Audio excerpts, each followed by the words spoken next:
उजनी जलाशयातील पाणीसाठा सुमारे 30,000 हेक्टर क्षेत्रात असून धरण परिसरातील हजारो मच्छीमार, आडतदार, व्यापारी आणि मत्स्य व्यावसायिकांची उपजीविका मासेमारी व्यवसायावर अवलंबून आहे.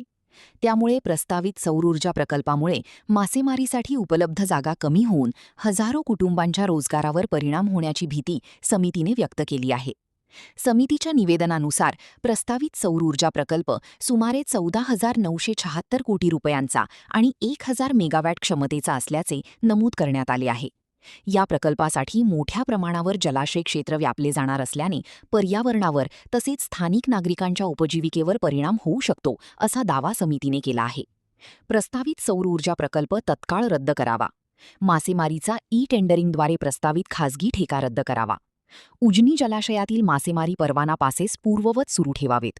परवाना पासेसची व्यवस्था जलसंपदा विभागाकडून होत नसल्यास मासेमारीचे हक्क मत्स्य विभागाकडे हस्तांतरित करावेत. या सर्व मागण्यांचा गांभीर्याने विचार करून सौर ऊर्जा प्रकल्प आणि मासेमारीचा खासगी ठेका रद्द करावा, अशी मागणी महाराष्ट्र राज्य मच्छीमार संघर्ष कृती समितीने प्रशासनाकडे केली आहे.